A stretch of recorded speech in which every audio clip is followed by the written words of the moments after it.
My name is Emmalouise. I am a filmmaker and photographer. It often starts with trying to describe or recreate a moment instead of telling you exactly what's going on. The experimental side of my work is the main tool for me to be able to play around and find new ideas for audiovisual work. DIY aesthetics, working with a film, and then destroying the film. Sometimes the mistakes and the decay, or what looks like a mistake, is where my attention probably lies.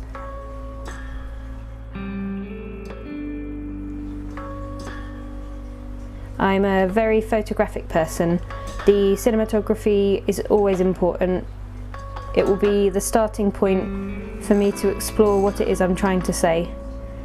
Why limit yourself with moving pictures when a single shot can say just as much?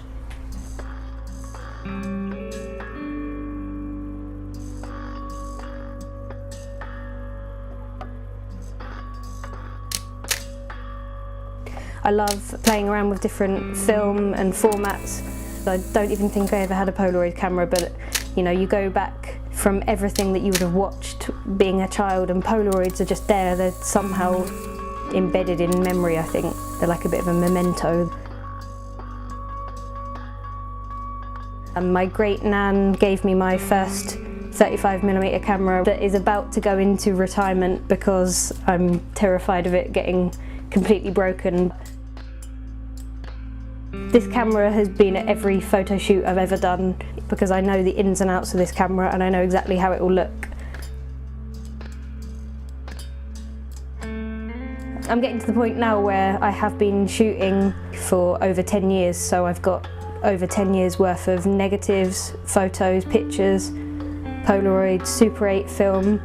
Sometimes there'll be a time when I'll imagine a picture that I've taken and I'll have to find it in one of these suitcases in order to kind of bring it back to life.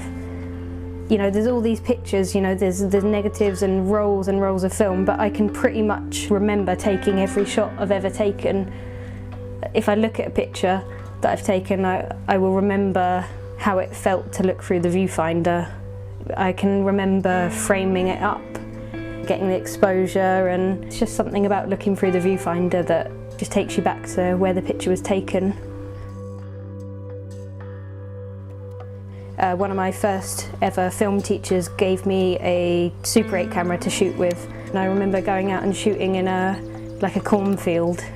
Anything that has that kind of cinematic, filmy feel, I think, is where I try and get my work. It has to feel like a film, it has to look like a film visually, and then bringing the sound in as well. It just has to be a typical film for it to work for me.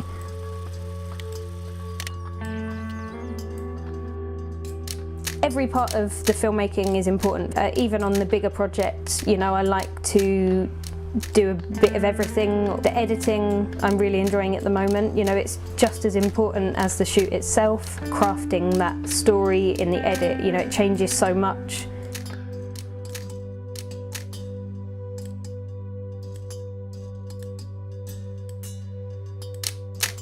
I think a lot of people looking at my films, it often gets described as quite old or vintage. I like those kind of things. I like the traditional approach, but I kind of wouldn't describe it in that way. I prefer to kind of mix times and textures. I'm very inspired by vintage stuff in general. I love patterns, texture, and just the colour, and anything I think you can bring from that into the modern day, I think it is great. I wouldn't say I'm trying to make my work look old, it's just I like using old stuff to make new work.